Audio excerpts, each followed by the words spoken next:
आरक्षण नसतं तरी यांनी गॅजेटनुसार त्याच्यानुसार सगळ्यांना अर्ज केले असते. एक अशी शंका वाटते की एसीबीसीचं असल्यामुळे एखाद्या वेळेस समाज काढू नंतर.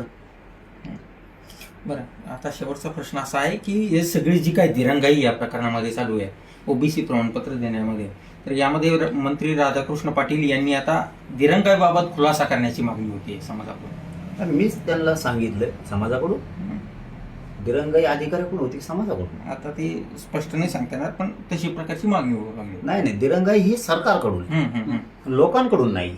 उलटे स्टेटमेंट नाही द्यायचे.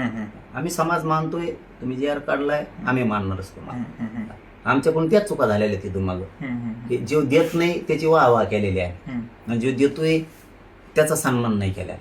आता आम्ही बदललोय. जो आमच्या समाजाला देईन त्याचा सन्मान आम्ही पूर्ण क्षमतेनं करतो. विखे पाटील साहेबांनी जे आर काढलाय, त्यात फडणवीस साहेब सुद्धा आहेत, आम्ही सन्मानच केलाय. 5-7 महिन्यात एक ब्र शब्द नाही त्यांच्या विरोधात आमचा कसलाच. आम्ही सन्मानच केलाय. दिलंय ना, सन्मानच केला पाहिजे. देतो त्याला मान दिला पाहिजे, आम्ही देतो. दिरंगाई लोकांकडून नाही होत, दिरंगाई तुमच्याकडून होती. तुमच्या अधिकारीच काम करत नाही. दिरंगाई तिथून सुरू आहे, आमच्याकडून लोकांकडून नाही. तुमच्यावरती विश्वास टाकलाय, तुम्ही 17 संस्थांचा जे आर काढून टाका.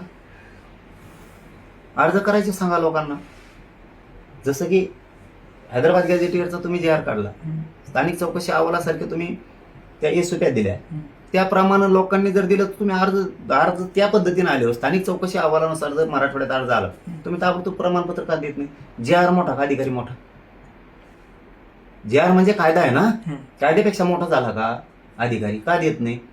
तुम्ही कार्यपद्धती जी नवीन करायची म्हणता विखे पाटील साहेब, ती अशी करा. जो अधिकारी व्हॅलिडिटी कुणबी प्रमाणपत्र देत नाही अर्ज आल्याच्या नंतर, त्याला जेलमध्ये टाका. ही कार्यपद्धती बदला. त्याच्यावर फौजदारी गुन्हे दाखल झाले पाहिजे संबंधित अधिकाऱ्यावर. तेव्हा अधिकारी नीट होती आणि तेव्हा आरक्षणाची संख्या वाढ. लोकांना तुम्ही सांगून दिले ना, ही जे आर तुमच्यासाठी काढला मराठवाड्याचा, तुम्ही स्थानिक चौकशी अहवाल दिला, त्या अहवालाप्रमाणे तुम्ही अर्ज भरून द्या असं लोकांना सांगितलं. लोकांनी भरून दिल्यावर अधिकाऱ्याचं का चाललंय का काही त्याचं? त्याने सरळ प्रमाणपत्र देऊन टाकायचं जे आर नुसार. ही जे आर आहे आम्ही देऊन टाकलं.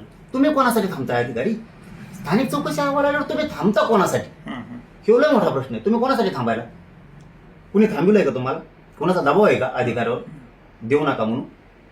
तुम्ही का थांबताय? जे आर पेक्षा मोठं नाही. जे आर काढलाय, स्थानिक चौकशी अहवालानुसार अर्ज भरून घ्यायचा आणि लगेच कुणबी प्रमाणपत्र देऊन टाकायचं लगेच.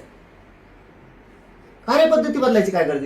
त्याला जोड लावा. कार्यपद्धती जोडायची तुम्हाला तर जो अधिकारी अर्ज केल्याच्या नंतर हैदराबाद गॅजेटियरच्या जे आर नुसार अर्ज केल्याच्या